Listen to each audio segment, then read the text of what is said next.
আজকে আপনাদের দেখাবো খুবই মজাদার একটি শাকের রেসিপি। তো দেখতে থাকুন। প্রথমে আমি শাকগুলোকে ভালো করে বেছে নিয়েছি, তারপর এগুলোকে ধুয়ে আমি তারপরে কেটে পানি ঝরানোর জন্য রেখে দিয়েছি। এখন আমি শাকটাকে চুলায় বসিয়ে দেব।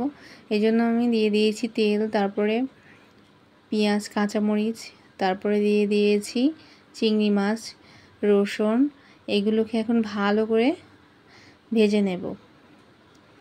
চিংড়ি মাছের জন্য আমি হালকা একটু হলুদ দিয়ে দিয়েছি এবং পরিমাণ মতো লবণ দিয়ে দিয়েছি। এগুলো যখন কিছুটা হয়ে আসবে তখন আমি শাকগুলোকে দিয়ে দেব।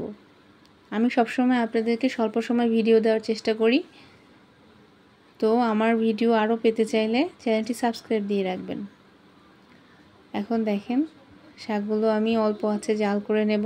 শাকগুলোকে ধোয়ার পরে ভালো করে পানি ঝরিয়ে নেবেন, যেন একটু পানি না থাকে। এটা সম্পূর্ণ তেলের উপরে হবে। শাকগুলো কিন্তু আস্তে আস্তে কমে যাবে, আর জালটা আমি একটু কমিয়ে দিয়েছি। এভাবে বারবার করে নেড়ে চেড়ে দিচ্ছি আর ঢেকে দিচ্ছি। কিছুক্ষণ পরে প্রায় শাকটা হয়ে এসেছে। ব্যাস, শাকটা হয়ে গেলে আমি নামিয়ে ফেলবো। ধন্যবাদ সবাইকে, ভালো থাকবেন।